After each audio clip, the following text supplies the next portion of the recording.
pada pagi hari ini, yaitu mengenai strategi sales dan marketing. Nah, tadi saya sedikit review apa sih perbedaannya sales dan marketing. Nah, teman-teman, kalau untuk melihat perbedaan sales dan marketing, itu simpel saja, dilihat dari yang kemarin saya bagikan ini, slide yang nomor 7 ya, kemarin sudah saya bagikan melalui PDF. Perbedaannya sales sama marketing.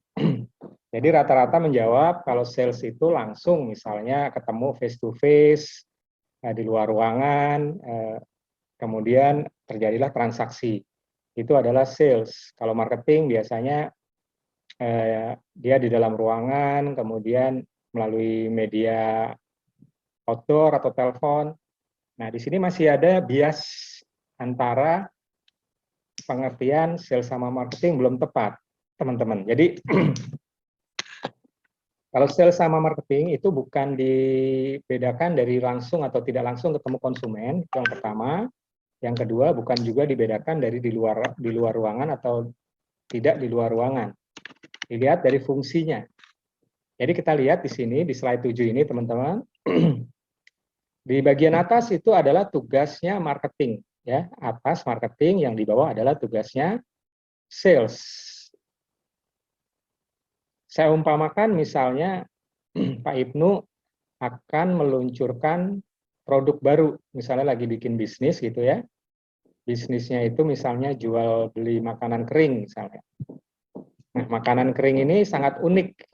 Belum ada sebelumnya di seluruh Jakarta atau di seluruh Indonesia makanan kering yang akan diciptakan oleh Pak Ibnu. Ini sangat berbeda.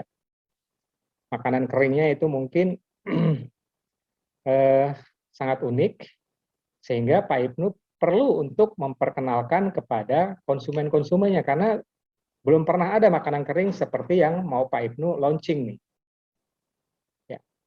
Nah, tugasnya adalah karena orang belum tahu, maka harus membuat tahu dari konsumen. Nah, tahu itu gimana? Yang pertama, di atas customer awareness, customer menyadari bahwa ada makanan kering, misalnya mereknya Ibnu ya, Ibnu Cake gitu ya. Ibnu Cake menjual makanan kering yang sangat berbeda dari sebelumnya, yang belum pernah ada di Indonesia. Jadi membuat calon pembeli, jadi pembeli baik itu di mungkin hanya di lingkungan Jakarta atau seluruh Indonesia, menyadari, aware bahwa ada kue Ibnu Cake yang model baru yang belum pernah ada di Indonesia. Jadi customer harus sadar dulu, oh ternyata ada produk baru nih dari Ibnu Cake gitu kan. Kemudian supaya awareness itu semakin kuat, dibuatlah brand. Coba kita perhatikan beberapa merek-merek yang terkenal, dia punya brand. Brand itu menyangkut apa? Menyangkut image, misalnya menyangkut logo ya, logo tertentu yang unik. Misalnya kalau kita lihat Pertamina, sebelumnya logonya itu kuda laut. Sekarang logonya berubah menjadi huruf P yang mudah diingat. Tapi kalau kuda laut itu sangat rumit, tidak mudah diingat. Dibuatlah logo huruf P saja, warna-warni, sangat anggun gitu, simple, agar mudah diingat. Dibuatlah brandnya, agar customer merasa aware, customer awareness terhadap brand itu. Kemudian setelah dia sadar, dia akan consideration, mempertimbangkan brand itu di dalam benaknya. Jadi misalnya Ibnu Cake akan membuat kue. Nah, ternyata kue-kue yang sejenis itu sudah ada di pasaran, tetapi agak berbeda. Kalau si Pak Ibnu atau Ibnu Cake ini tidak memperkenalkan perbedaannya, customer nggak akan tahu, sama aja kue-kue kering yang lain, misalnya seperti itu. Jadi dibuatlah consideration strategi, namanya kalau di marketing ada strategi marketing mix. Jadi membuat sesuatu menjadi berbeda. Kemudian setelah dia menjadi pertimbangan, barulah menjadi preference, pilihan. Saya cocok nih dengan Ibnu Cake, saya nggak mau dengan cake-cake yang lain. Ya, itu adalah tugas marketing. Jadi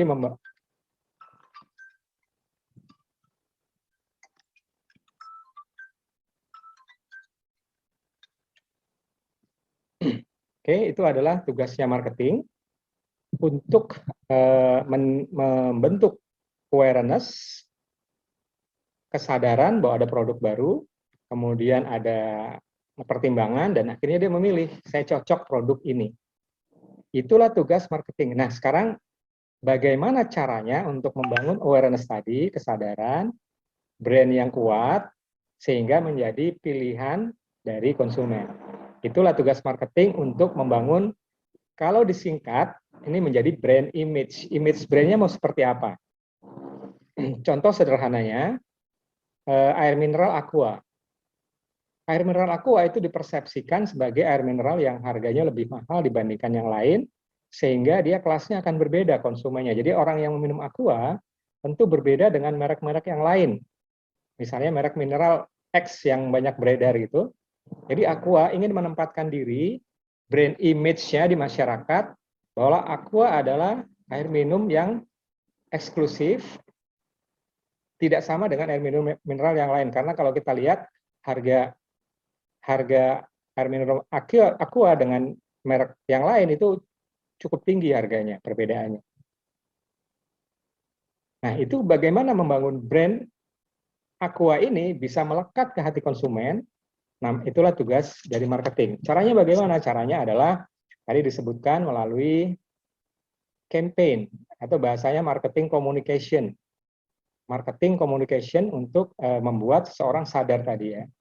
Caranya bagaimana? Bisa melalui media sosial, Facebook, Instagram, bisa melalui TV, bisa melalui radio, bahkan bisa melalui brosur, bisa melalui spanduk, bisa melalui banyak sekali caranya. Jadi intinya adalah tugas marketing adalah melakukan penetrasi ke market untuk memperkenalkan produk, membuat orang sadar, membuat orang memilih, sehingga menjadi satu kesatuan brand image dari brand tersebut atau merek tersebut. Itu adalah tugas marketing. Nah, biasanya tugas marketing memang tidak langsung ketemu dengan konsumen. Dia merupakan strateginya, strategi untuk brandnya itu dikenal. Target akhirnya apa dari marketing? Target akhirnya adalah terjadilah market demand, permintaan. Jadi begitu Ibnu Cake sudah dikenal seluruh masyarakat Indonesia, itu produknya belum ada, baru iklannya aja ada. Ada di TV, ada di radio, kemudian ada di brosur-brosur, ada di media sosial, di YouTube mungkin, di Facebook, Instagram, dan sebagainya. Itu orang udah sadar, oh ada Ibnu Cake, tapi barangnya belum ada. Itulah keberhasilan dari marketing, mengenalkan produk walaupun produknya belum ada. Kemudian setelah produknya dikenal, terjadilah namanya market demand, permintaan. Saya pengen Ibnu Cake, saya pengen Ibnu Cake, tapi di pasar belum ada, barangnya memang belum di launching di pasar. Itu memang strategi marketing. Jadi untuk membuat orang-orang menunggu. Mungkin kita pernah tahu ya, Samsung mau launching produk, pre-order dulu. Nah, itu kan barang juga belum ada. Jadi Samsung misalnya keluarkan model baru, dilakukanlah pre-order. Nah, inilah tugasnya marketing untuk menciptakan demand. Seberapa besar sih permintaan pasar terhadap produk Samsung yang baru, handphone Samsung yang baru. Dibuatlah semacam campaign supaya ada demand dari masyarakat. Nah, di situ kan kelihatan berapa besar yang akan di-launch. Jadi begitu demand-nya sudah terbentuk, barulah produknya akan di-launch ke pasar.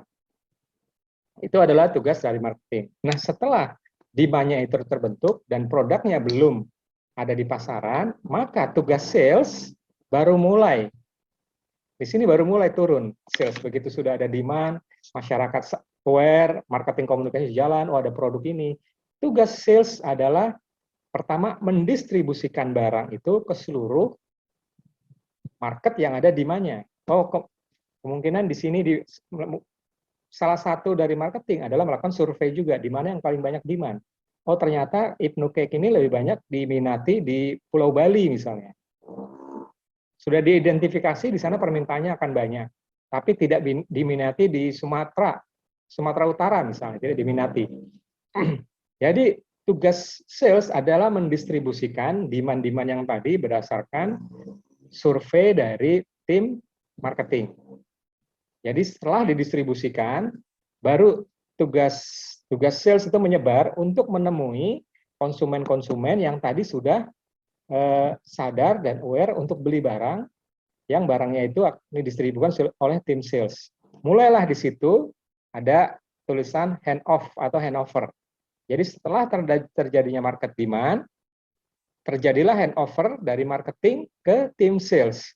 Nah, tim sales mulailah menyebarkan barang tadi ke tempat lokasi market tadi untuk dilakukan proses closing, namanya yang tadi disebut ya. Tadi kan ada yang bilang di awal, yaitu mengenai closing. Nah, closingnya bagaimana?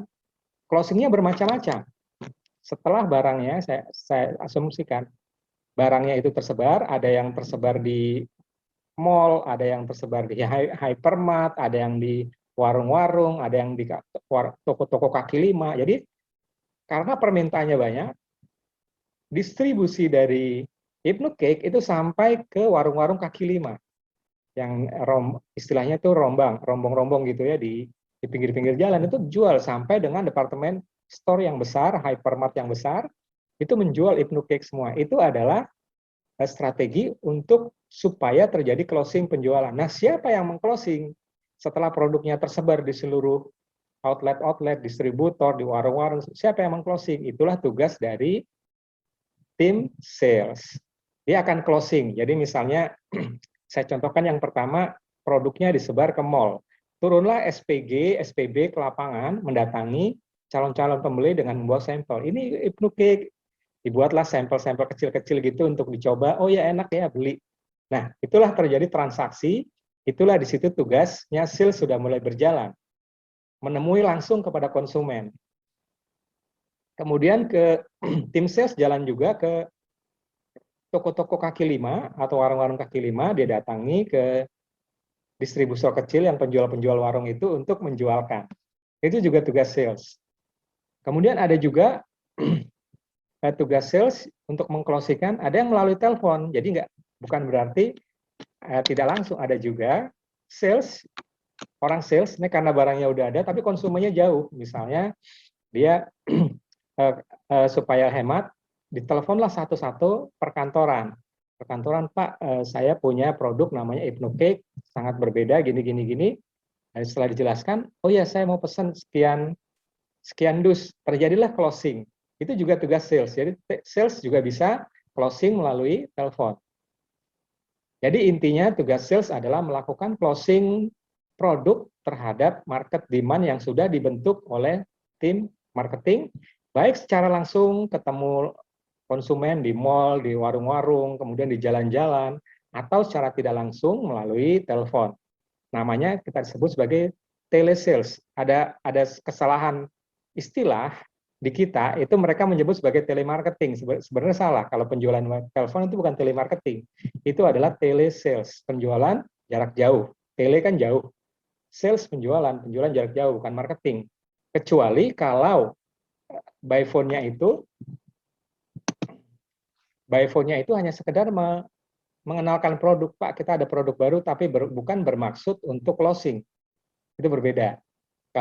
Kalau closing, dia dikejar target. Jadi ada telesales yang dikejar target. Target misalnya satu hari harus 10 kali telepon.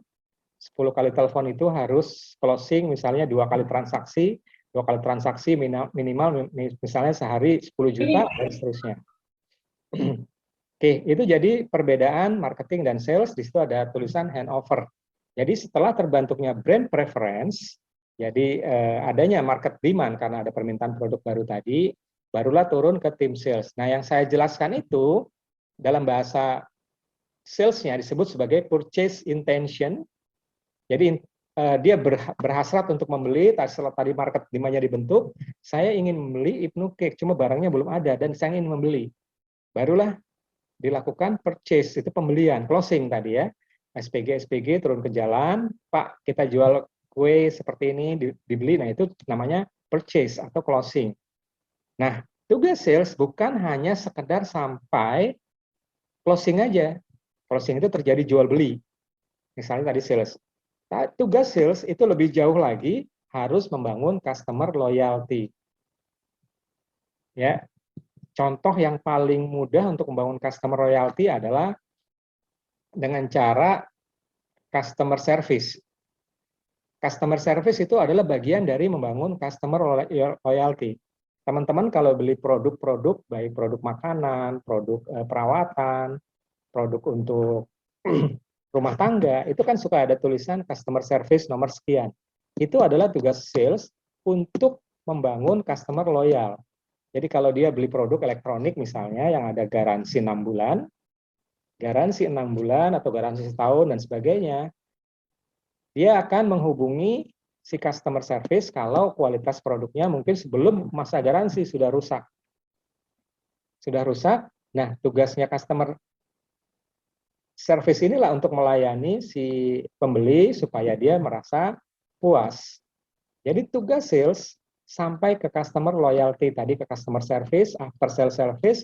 Kalau misalnya sales mobil kan kita suka dihubungi, misalnya kita atau sales mobil atau sales motor gitu.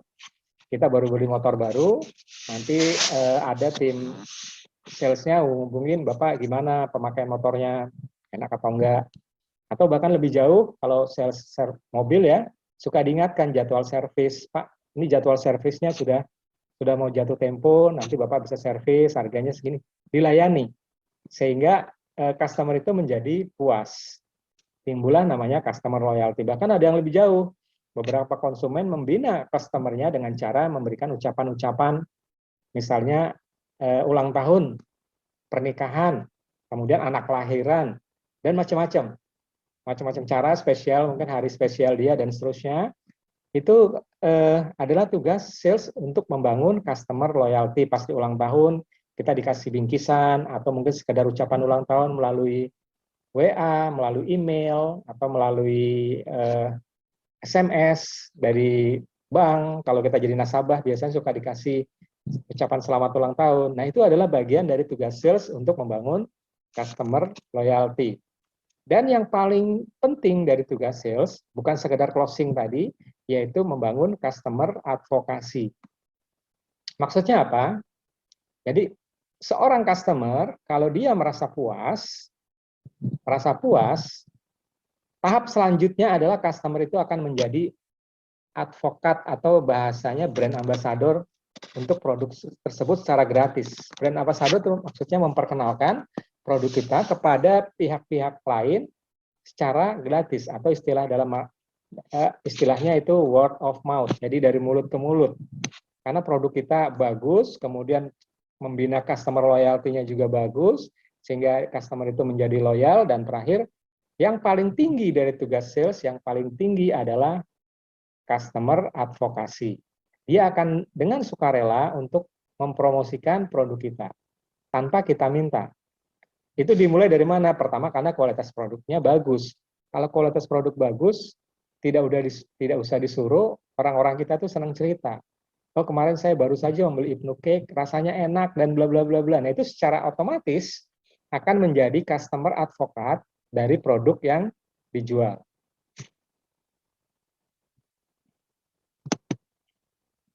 Ya, itu adalah tugas perbedaan antara marketing dan sales. Itu adalah kesimpulan dari minggu yang lalu. Nah, sekarang kita akan masuk lebih jauh. Ini kemarin kita sudah bahas. Kita masuk ke marketing strategi. Jadi tadi kira-kira udah paham ya. Jadi ada tugas dari marketing adalah membangun image, brand image, terjadilah demand, permintaan. Nah, supaya permintaan itu besar, bagaimana caranya? Jadi cara untuk meningkatkan demand dari konsumen atau calon-calon pembeli, namanya disebut sebagai marketing strategi. Nah, marketing strategi itu ada banyak sekali. Ini saya contohkan beberapa saja. Yang pertama adalah kita mulai dari paling kiri, ya. Sebentar saya.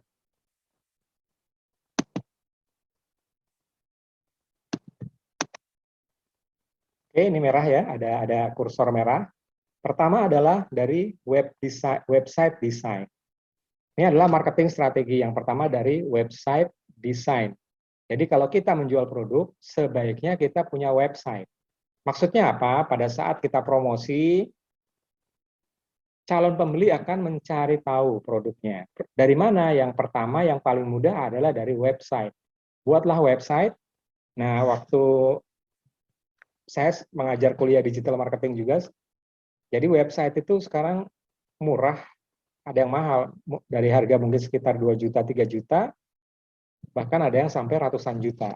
Tergantung kebutuhan kita sampai mana. Cuma kalau website sederhana aja juga sudah cukup, mungkin 1 atau 2 juta sudah cukup, bahkan ada template website gratis, teman bisa cari di Google kalau pengen buat website yang murah dan gratis, sementara untuk pemula bisa. Jadi harus ditindaklanjuti. Kalau kita sebar brosur kan suka ada tulisan, kunjungi produk ini di www bla bla bla bla.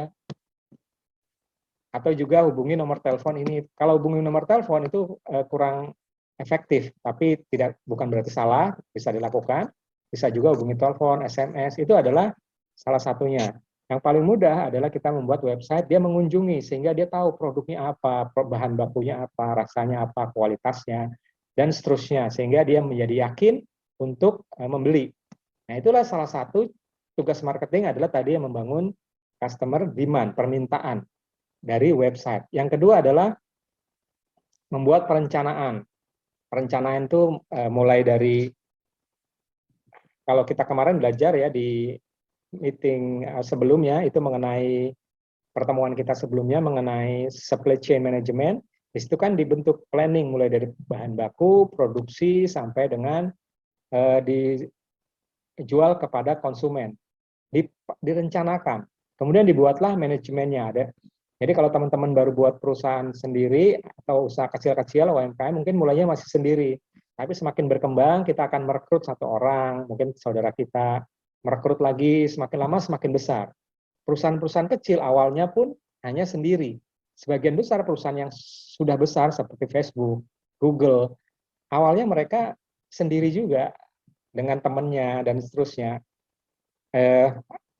Bukalapak, semuanya bermula dari, kalau bukan ada asosiasi atau limited kerjasama dengan anak usaha besar, biasanya kalau dia dimulai dari awal, biasanya dimulai sendiri, semakin lama akan semakin berkembang. Kemudian ada offline integration, artinya ada strategi bagaimana antara bagian-bagian offline itu adalah yang bahasa marketingnya itu DTL, below the line-nya itu dilakukan integrasi. Kemudian ada traffic building. Nah, traffic building ini berlaku biasanya pada saat membangun di media sosial. Itu ada namanya traffic building, bagaimana membangun traffic sampai dengan terjadi closing. Kemudian sosial media adalah medianya yang sekarang lagi ngetrend. Jadi menggunakan media sosial itu kalau digunakan dengan baik, itu akan membentuk satu traffic building yang pada akhirnya ujung dari traffic building adalah big data yang sekarang lagi ngetrend ya, big data. Teman-teman kalau tahu perusahaan-perusahaan yang besar, mereka sekarang sangat concern dengan traffic building yang pada akhirnya akan terbentuk big data management. Jadi keberhasilan bisnis saat ini adalah di big datanya.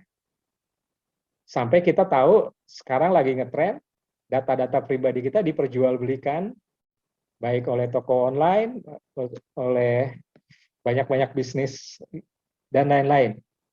Itu adalah big data juga sebenarnya, tapi dengan cara yang tidak benar. Sebenarnya yang membangun big data yang baik adalah dengan cara namanya itu adalah bagaimana meng-create traffic sampai dengan terjadi advokasi tadi. Itu adalah namanya membangun big data yang benar, karena data yang terkumpul itu sudah mengenal produk, sudah merasakan, dan akhirnya akan menjadi konsumen yang loyal. Ini sosial media adalah medianya. Kemudian yang banyak belum diketahui adalah bagaimana mengoptimasi prosesnya. Jadi ada strateginya bagaimana mengoptimalkan menggunakan Facebook, menggunakan Twitter, mungkin menggunakan Instagram, menggunakan website dan sebagainya. Ada dioptimasi, prosesnya dioptimasi. Dan yang terakhir adalah conversion analysis. Jadi dari traffic building itu, dari misalnya trafficnya yang menjangkau misalnya 1 juta market, nanti yang membeli dari 1 juta market akan berurutan mungkin yang terjadi closing hanya sekitar 1% dari total traffic building yang kita bangun gitu ya. Itu namanya disebut sebagai conversion analysis. Ini adalah strategi marketing yang terintegrasi untuk membangun bisnis lebih besar. Inilah yang biasa dipakai oleh perusahaan-perusahaan raksasa. Bagaimana mereka membangun demand tadi ya menjadi powerful dengan cara melakukan marketing strategi.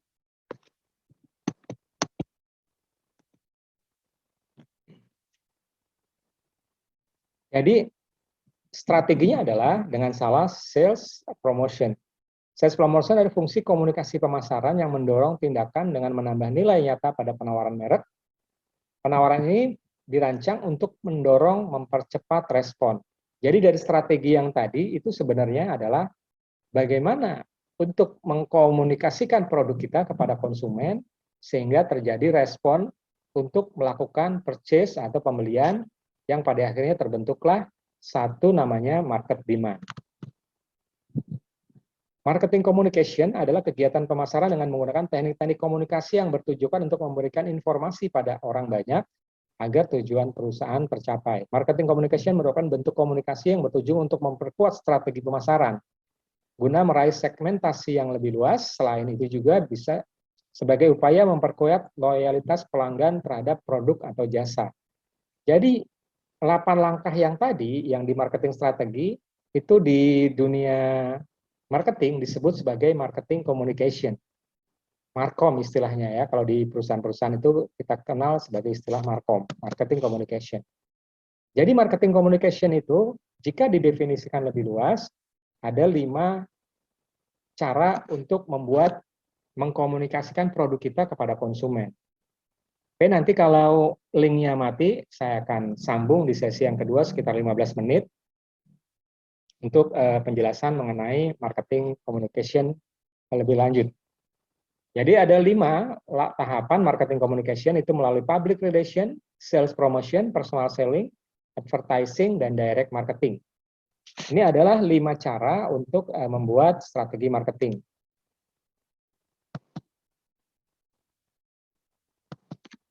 Oke, marketing itu sendiri ada 7P. 7P adalah strategi untuk marketing, yaitu produk, price, P yang pertama itu produk, P yang kedua price, place, promotion, physical evidence, people, dan proses. Jadi produk itu terdiri dari features, quality, branding, packaging, service, and warranty. Jadi setiap produk itu ada features, misalnya kita berbicara handphone, kameranya berapa kekuatannya, kemudian RAM-nya berapa, itu adalah features. Quality misalnya bahannya terbuat dari apa, casingnya, dan seterusnya. Brandingnya bagaimana, kemudian packaging, kemasan, kotakannya, kemasan, dan seterusnya. Kemudian ada nggak garansi, itu adalah produk yang harus terdiri dari produk ada minimal 6.